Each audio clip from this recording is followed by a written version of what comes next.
First this week, in the last King's Speech before an election, Rishi Sunak's parliamentary priorities were laid out, such as they are. It was the longest monarch speech since 2005 and possibly the thinnest. Sky's Tom Larkin pointed out they had the fewest bills since 2014. Many words, minimal action. Which sounds like a brilliant politics slogan for Sunak. Labour MP Chris Bryant quipped, "This isn't a legislative programme for a year. We could get all this done in a fortnight and then have a general election." Matt, can you imagine if you've been waiting years, nay decades, to become monarch, and this was the first speech that you were given? I do feel slightly sorry for King Prince Charles because Just to give him his full name, his full given name, because he has been waiting decades to be king, and his first prime minister was Liz Truss, and his first King's Speech is this sort of fag end of a speech where no one really, there's not much to say in it, and they say that the monarch is meant to deliver the speech quite flat without any emotion, particularly because they don't want to show any sense of favouring one side or the other. And if that's the case, he really understood the assignment, because I don't think I could have heard a person sound more bored if he tried. It was extraordinary. I mean, watching it, it was like he was trying to be the most boring he'd ever been in his life. I've never heard him have that little animation in his speech. The problem is you're not given, unlike in show business, if you're given a thin script, there might be potential for improv. Yeah. And there's a strict, I believe, in the Constitution, no improv rule. Maybe. I mean, yeah. It'd be good if he could just throw in the occasional, just like, Charles policy. Yeah, he didn't even do any kind of, or like, moments, which would have like been quite nice. Bloody pen moment. There was one moment where he turned a page, and I could definitely feel. I think it was around the oil and gas expansion, which I think we can all agree is probably not his favourite idea. He sort of turned a page, and I thought quite an angry way, sort of flipped the page and sort of was a bit. But I think that was the limit of how much he could express himself. Well, King Prince Charles had to say, "My government's priority is to make the difficult but necessary long-term decisions to change this country for the better," a line which may have been written by Rishi Sunak. Sunak himself said, "This King's Speech delivers change in our economy, change in our society, change in our communities."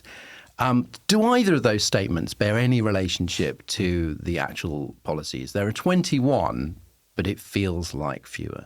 Yeah, I mean, I did feel watching it that this government setting out its long-term plans for the future is a bit like a mayfly telling you what it's up to next week. Like, it's pretty clear that that's not going to be the case, that they're going to get much of this done, or even... basically, it felt like it was a mixture of small, short-term things that they might get done, which might help a few people, it might be fine, and then long-term things that absolutely will never get done by them anyway, and possibly they'll get taken up in some other form. I thought the leasehold stuff sounded kind of positive, but also didn't seem like it was going far enough. The football regulator, that's something the football fans have been calling for a long time, so that was kind of positive. There were lots of little things. You thought, that's not a bad idea. Are you excited to be free from the scourge of pedicabs? Well, quite. Because you talk of nothing else. I know. Well, I do work in Leicester Square and Piccadilly Circus a lot doing comedy, and they are everywhere. I've never been on a pedicab because I've never liked extreme sports. But they are very annoying, pedicabs. They're very loud, and they go past playing incredibly loud music when you're trying to do a gig in a venue which has no good sound installation. That's happened a few times to me. But yeah, apparently though the reason for that is that it's like rogue pedicabs are an issue. There are like people who like getting charged like hundreds of pounds for travelling a short distance, and that is outrageous. No one should be charged a lot of money for a short journey unless It does seem though like it's not a grand vision for the nation. No. Oh, there's lovely detail. Although it may feel differently if I'd been robbed for £100 for a pedicab ride. There's a little detail about it I loved, which is apparently there's a law from 1869, which is why they couldn't ban them, because they are classed currently as stage carriages. What a lovely sort of historical... They're almost like the last remnants of a sort of dying breed, that these from stage carriages to pedicabs. Hannah, pedicabs covered.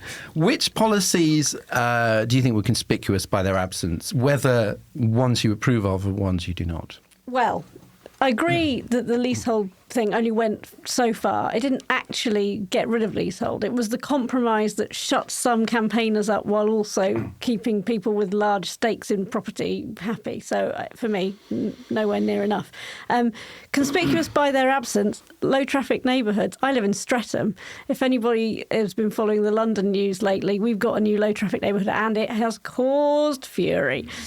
So to not see that there when it's a live issue in London again right now, and clearly Sunak's been talking about it as if they're pegging their election hopes on this, and yet it's not there. Equally, the tents for people, banning tents for people who are street homeless, again, a massive talking point in the last 3 weeks. It's not there. I'm not surprised. That's obviously the right thing that it's not there. But again, all the chat has led to nothing. And perhaps the most surprising, Sunak stood up in his conference speech and promised a new future of education to age 18 post A-levels. We're going to have this new qualification. Everybody will study maths to 18. It'll be this dawn of a new era. It's not there. So if he's not going to deliver it, who will? Because this isn't a Labour commitment. Maybe the jocks had a word with him and kicked this nerd policy out of the King's Speech. And the other thing that Sunak's been really keen on, in fact, to be fair to him, not just in the last couple of years, but for as long as we've seen him in government in any position, is AI regulation. And given that we had the big conference last week and his one-to-one with Elon Musk, which was bizarre, strange to see that doesn't feature at all. So where is the big kind of I am policies, that this is what I'm about? We're not seeing any of that now. One missing bill was the promised ban on conversion therapy. Yeah, also so is that is he sort of scared of his sort of nuttier backbenchers there? And Miriam Cates is going to kick off. I don't know if convert them.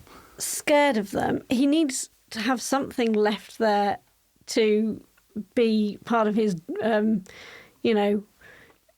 culture wars strategy. If he pushes everything through that's against them, what has he got left? I don't know. It's interesting. Nothing in the culture wars seems to be there. But it's sort of weird because there's useful stuff that he could have done, like mental health reform, which was promised, and things to do with public services, and I don't know, just useful things that might change people's lives. But then also, like you said, the LTNs, which would have been a great little cheeky bit of culture war action, also dropped. So it's not even like a fighty speech. On public services, there was nothing on the 7 bins nonsense. So now we're going to have 7 bins. Who knows? What about meat tax not mentioned? But also equally, they've got the rail reform bill going through, but they haven't committed to getting it through this Parliament. So it's there to say, here we are, we're going to do rail reform. But the creation of Great British Railways won't happen before Sunak's out. So will it happen under Starmer? It's not clear yet what their plan is. So all of this stuff on important public services, whether or not you're pro or anti-7 bins, or the bigger stuff around transport post cancelling HS2, there's no clarity. I kept thinking, I was reading these explainers and I kept thinking I'd missed one. I was almost like lifting up policies to see if there was another policy underneath. Smoking feels like that's the kind of the big one that he wants to really sort of put front and centre, but Labour seem to be quite pro that. So it's not a dividing line. It's just a health idea. Smoking feels like the only one that you can attach to the person who was standing at delivering the conference speech that he delivered only a month ago. He really hates the gaspers. That might be the only real legacy of this speech then, because Labour likes it. Yeah, possibly so. Robert, as Prince Charles, the King was a vocal Green campaigner for a very long time. That was mainly what he's famous for, and also not liking buildings. He could do the show with Donald Trump, where Donald Trump says how much they're worth, and King Prince Charles just shakes his head and goes, "Ooh, don't like that one." So he can't be happy with the net zero backpedaling. Does this ritual, and of course it is a lot of, it is one of those things that must seem quite bizarre to people outside the country and many people inside the country. Does it seem especially archaic when we know full well that the monarch dislikes at least one of the policies that he's announcing? As opposed to the frosting modernity of the rest of the spectacle. But I mean, does it kind of, it's obviously like there's this pretense, it's suspension of disbelief, and you just go, well, I guess this is stuff the monarch is into. It's quite unusual because with the Queen, of course, she'd been Queen for so long, we didn't really know what she thought. Here, we know full well on the environment what he thinks. Well, there were moments with the late Queen, weren't there, where we tried to read the runes. There was the time when she arrived dressed as the EU flag, which some people saw as a symbol. I think the prize probably goes to Queen Victoria in 1886, when it was fairly clear there was about to be a Liberal government that was going to try to legislate to restore the Parliament in Dublin, Home Rule for Ireland. And Victoria zoomed across to the House and made a speech in which she said that the union with Ireland was a fundamental law and that she was resolutely opposed to its disturbance and expected them to support her. So I guess if the choice is between a monarch kind of grinding his molars and reading out what's in front of him and a monarch who's actively sabotaging the programme of the elected government, then I guess I'd probably go for the first of those. And, fundamentally, these are terrible policies if you believe in tackling climate change. But the king isn't going to save us from them. And there's a degree of displacement activity there. It's actually our job as the electorate and the demos, if we don't want this to happen, to stop it happening.